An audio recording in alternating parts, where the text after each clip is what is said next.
Hi friends, ഇന്നും ഒരു മാങ്ങയുടെ റെസിപ്പിയുമായിട്ടാണ് വന്നേക്കുന്നത്. മാമ്പഴ പുളിശ്ശേരി ഉണ്ടാക്കിയാലോ? 3 മാങ്ങ എടുത്ത് വയ്ക്കുക.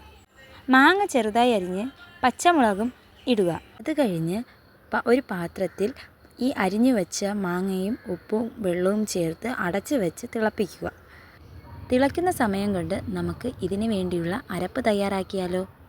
അരപ്പ് തയ്യാറാക്കാൻ വേണ്ടിയിട്ട് ഒരു ജാറെടുത്ത് അതിൽ കുറച്ച് തേങ്ങയും മഞ്ഞൾപ്പൊടിയും ജീരകവും ചെറിയ ഉള്ളിയും ആഡ് ചെയ്ത് കുറച്ച് വെള്ളവും കൂടി ഒഴിച്ച് നമുക്ക് നന്നായിട്ട് അരച്ചെടുക്കാം.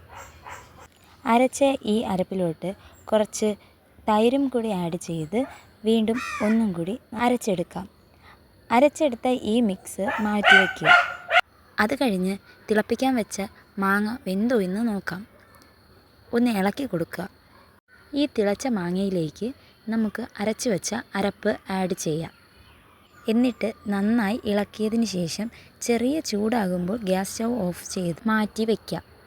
അതിനുശേഷം നമുക്ക് അതിലേക്ക് താളിച്ചാലോ? അതിന് വേണ്ടിയിട്ട് ഒരു പാൻ എടുത്ത് അതിലേക്ക് കുറച്ച് വെളിച്ചെണ്ണ ഒഴിച്ച് കൊടുക്കുക. വെളിച്ചെണ്ണ ചൂടാകുമ്പോഴേക്കും കുറച്ച് കടുക് ഇട്ട് കൊടുക്കുക. കടുക് പൊട്ടി വരുമ്പോൾ ചെറിയ ഉള്ളി ഇട്ട് കൊടുക്കുക.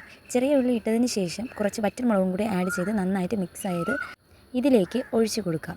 അപ്പോൾ ഇന്നത്തെ വീഡിയോ ഇഷ്ടമായെന്ന് വിചാരിക്കുന്നു. Bye bye.